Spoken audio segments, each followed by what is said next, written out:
19 বার বিসমিল্লাহ বললে কি হয় জানলে আপনি অবাক হয়ে যাবেন। বিসমিল্লাহ মানে আল্লাহর নামে আমি শুরু করছি। পবিত্র কোরআনুল কারীমের ভিতরে সর্বপ্রথম কিন্তু আল্লাহ তাআলা বিসমিল্লাহির রহমানির রহিম দিয়ে শুরু করেছেন, ঠিক কি না? বিসমিল্লাহির রহমানির রহিমের ভিতরে অনেক ফজিলত রয়েছে। 19 বার পড়লে এর গুরুত্বপূর্ণ একটি ফজিলত রয়েছে। ওমর রাদিয়াল্লাহু তাআলা আনহুর যুগে রোম সম্রাট একবার ওমর রাদিয়াল্লাহু তাআলা আনহুর কাছে এসে হাজির হলেন। বললেন, ইয়া আমিরুল মুমিনিন খলিফাতুল মুসলিমিন, আমার মাথায় প্রচন্ড ব্যথা। ওমর রাদিয়াল্লাহু তাআলা আনহু এমন একটা টুপি সেই রোম সম্রাটকে দান করলেন। সেই টুপিটা যখন মাথায় দেয় সাথে সাথে মাথার ব্যথা ভালো হয়ে যায়। সুবহানাল্লাহ, বাসায় গিয়ে সাথে সাথে মাথার ব্যথা কি হয়ে যায়? ভালো হয়ে যায়।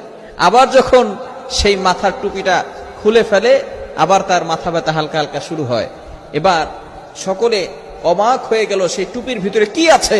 ওমর ইবনুল খাত্তাব রাদিয়াল্লাহু তাআলা আনহু টুপির